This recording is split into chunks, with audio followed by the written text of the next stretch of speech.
evening, friends, and welcome to another and the final Vlogmas 2020. It is day 25 of Vlogmas, and I'm a little sad. I am not going to lie.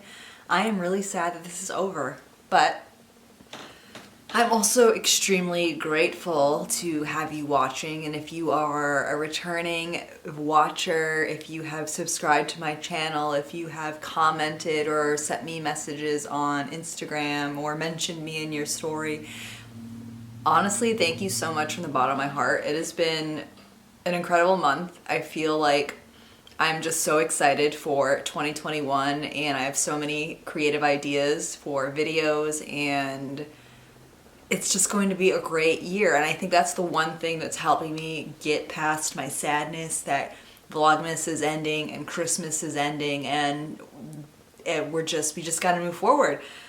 But yeah, so yesterday, I did not vlog yesterday, which was the first and only time I didn't pick up my camera throughout the entire month, which is like insanity. It felt a little strange, but I needed that break so much, and I'm able to come back strong. And today we're just doing a cozy holiday Christmas themed reading vlog to end out the Vlogmas 2020.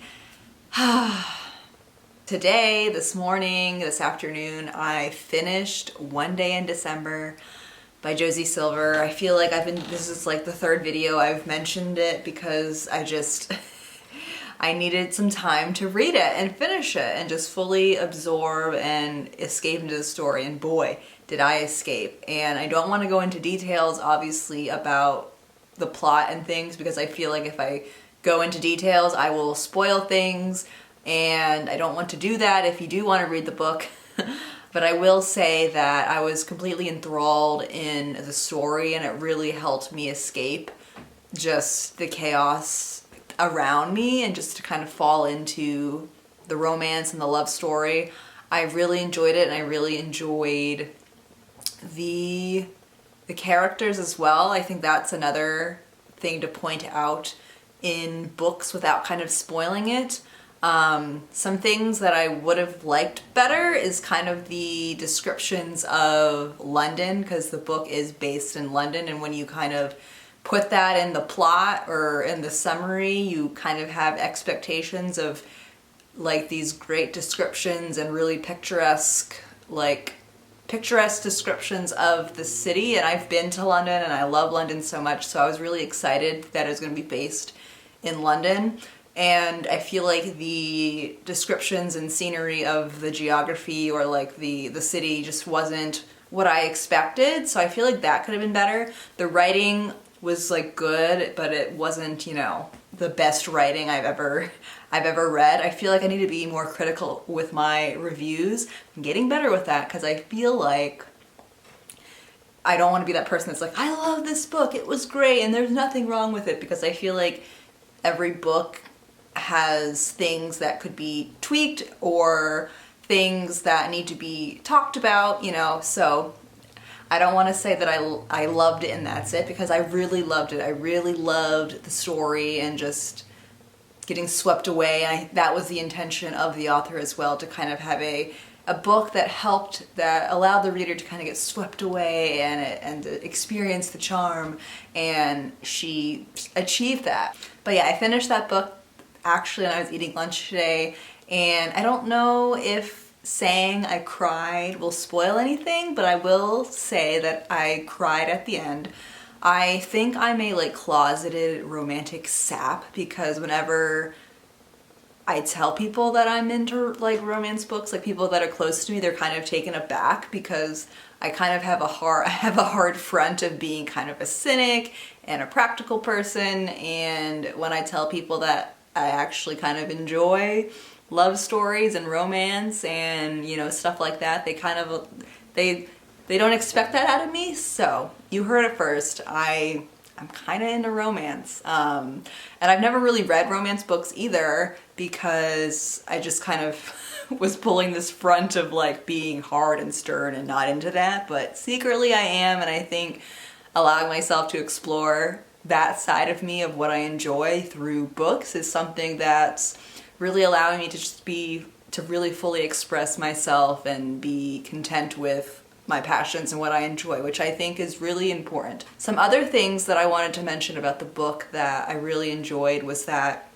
overall it was a story, because the book was like through a time span of 10 years, which at first I wasn't sure if I was going to like, and if it was gonna, like, if the author was gonna do well, because you're skipping over a lot of different points in people's lives over 10 years when you're trying to cram that in like a book that's under 400 pages. So that was kind of a concern before I read it, but I feel like the author really executed that well, and I feel like you really grow, you really see the characters grow throughout the 10 years.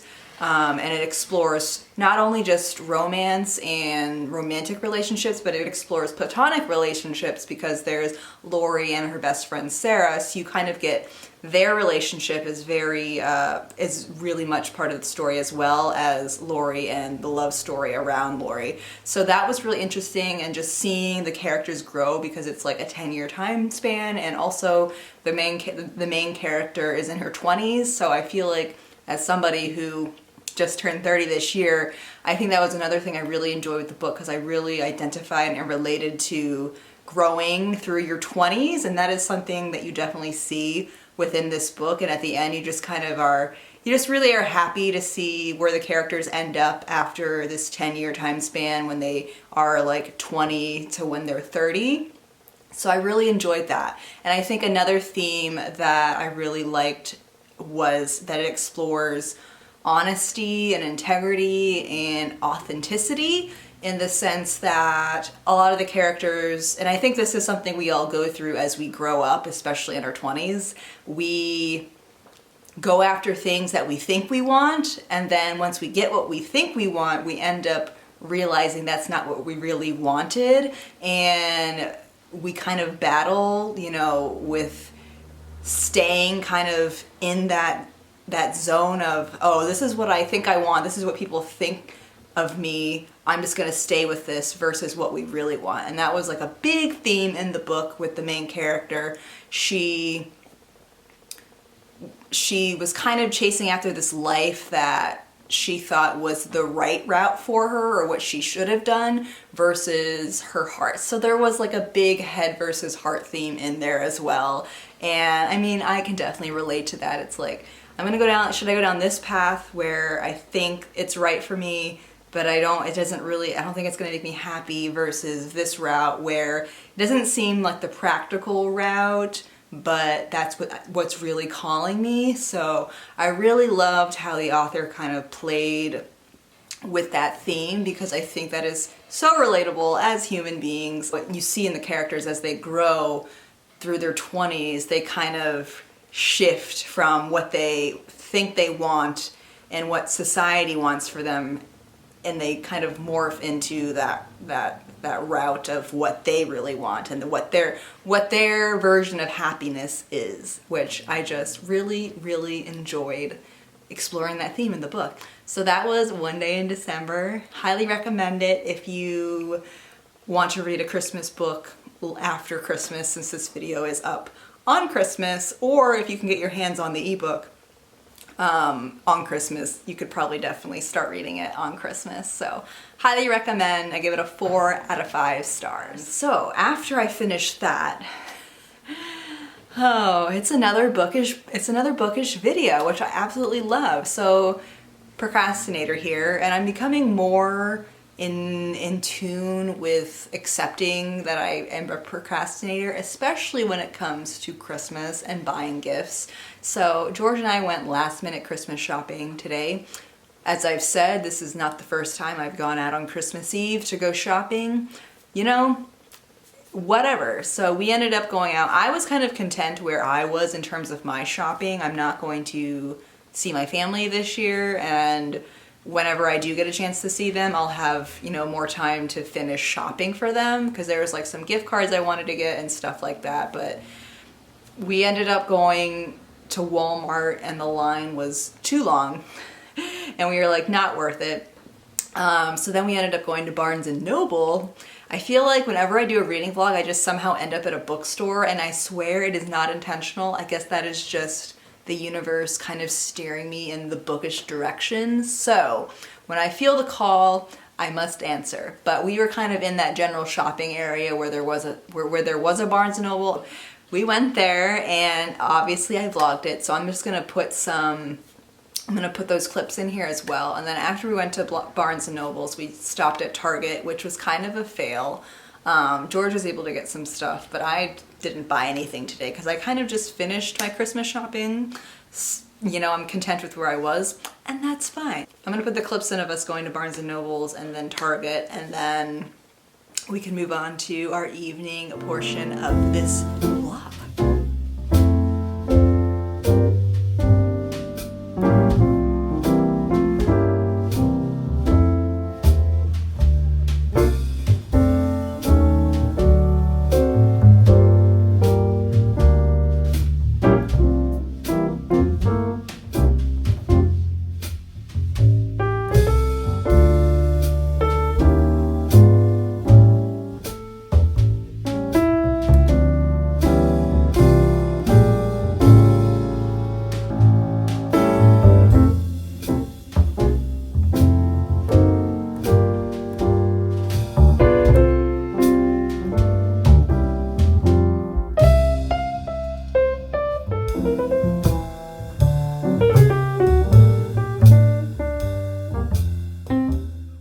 Alright, so Barnes & Noble was fun. It was really fun to go in there during, you know, Christmas and kind of see, you know, the different curated areas and stuff like that. I forgot how insane the selection at Barnes & Noble's is, because the local bookstore I went to here, they had nothing that I really wanted, or it was very slim pickings. So going to Barnes & Noble was like, wow, there are so many books here. I was actually kind of overwhelmed looking, and I also wasn't really in that mindset of book shopping. I feel like I've been to so many bookstores in the last few weeks that I'm just kind of burned out from bookstores. So I think I need to give myself a rest from going to them so I can kind of, you know, recharge and get inspired to go again. And also I've bought a lot of books recently, as you can see over here. I am going to do a December book haul after Vlogmas to share all the books that I've gotten this month. So that'll be exciting. Stay tuned for that. It was fun to go and kind of look through things, and it was weird to hold. I don't know, I went to the thriller section, and I obviously was looking at the Ruth Ware books because why not? And it was wow, I am so used to reading ebooks this year that it just felt so nice to hold a paperback in my hand. And I think a lot of the books that I've also gotten this month have been hardcover as well, or I've just really held hardcover books. So it was weird, but great to hold a paperback in my hands again and just kind of sift through it. And it was just wow, I've missed this feeling. Which is why I'll always be a actual book versus ebook kind of person, through and through. So now tonight, I want to continue with the reading vlog, and I'm starting a new book. I actually already started it in the car when we were out shopping, but I am reading In a Holidays by Christina Lauren, also as an ebook in an ebook form. Now let me actually find the summary for this so we're all on the same page. I actually so where did I hear about this? I heard about this book through the Peruse project because she did a December book haul or something, and it was one of the books in the Book of a Month subscription box thing, which I don't have. I'm actually considering trying out Book of the Month because I was looking at their titles, and I've watched a lot of hauls with people that have that are sponsored by them or whatever, and they kind of share all the books, and I'm you know, these are books that I would actually, you know, probably buy on my own, and they're all hardcovers, and I think for the $15 a month price point every month of getting, you know, a hardcover, I think that's a really great deal. So I'm consider trying it. I'll let you know, obviously, if I end up with that. But this was one of the Book of the Month's books for December, and let's read the summary. It's the most wonderful time of the year, but not for Maylin Jones. She's living with her parents, hates her going nowhere job, and has just made a romantic error of epic proportions. But perhaps worst of all, this is the last Christmas May will be at her favorite place in the world, the snowy Utah cabin where she and her family have spent every holiday since she was born. Mentally melting down as she drives away from the cabin for the final time, May throws out what she thinks is a simple plea to the universe. Please, show me what will make me happy. The next thing she knows, tires screech and metal collides. Everything goes black. But when May gasps awake, she's on an airplane bound for Utah, where she begins the same holiday all over again. With one hilarious disaster after another sending her back to the plane, May must figure out how to break free of the strange time loop and finally get her true love under the mistletoe. Jam-packed with Yuletide cheer, an unforgettable cast of characters, and Christina Lauren's trademark downright hilarious hijinks, this swoon-worthy romantic read will make you believe in the power of wishes and the magic of the holidays. So yes, everybody, I am reading another romance novel, and I have no shame, because during this time of the year, this is what I need. I just need to kind of get lost in a love story, and then I can go back to my reality. I think one thing that has always turned me off from romance books is because of that, because of my stubbornness to kind of escape reality, because I really am such a practical realist, and there's so much there's just so much in the world that we can't ignore, like so many problems, and like, hello, 2020 has kind of really put that on full blast, that I don't feel like I haven't felt like it's a good thing to kind of escape that. It's like, we need to like deal with our problems now. We're not allowed to escape. But I think it's healthy to escape, you know, the actual reality, as long as we're not kind of sinking into the escapism, like, and that's kind of our life, like with drugs or, you know, a bad toxic relationship or things like that, or really just always ignoring things. But I think for me, obviously, I have a boundary. Like, I'm allowed to read a book and kind of escape into that. And once I'm out of the book, like, real life mode is on, and that's okay. So I've gotten past that kind of like weird thing I was hung up on, and now I'm just kind of fully embracing romance books, okay? Now, when it comes to movies, I think I was already on board with romance movies. I was still kind of closeted, but I think like during the holidays, I kind of come out of the closet for that, and it feels good. It feels liberating. Okay, I started this in the car, like I said, and I'm literally just on the first chapter. I didn't even finish it. So we're starting fresh. I probably won't finish it tonight. I'm already saying that, so I'll probably talk about it in another video when I actually do finish it, so stay tuned for that. But yeah, I'm gonna try and read as much as I can tonight. I don't know how much. I also need to finish wrapping some gifts. I want to make some cookies tonight, and probably want to watch a Netflix holiday movie because I haven't watched one in a while. I need to watch the sequel to The Princess Switch. That's something on my to-watch list on there. Also need to watch Charlie Brown Christmas.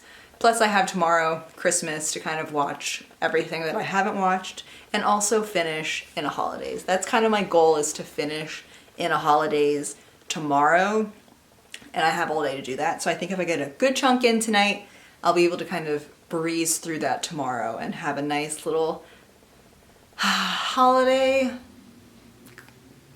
weekend, because boy, I deserve it. So with that said, let's head into reading, wrapping, baking, and being.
Alright friends, I'm signing off for the night. It has been so fun hanging out with you. Thank you so much for spending your time with me during the holidays and during Vlogmas. It honestly means so much to me. So have a good Christmas, happy holidays, and I will see you in the next video.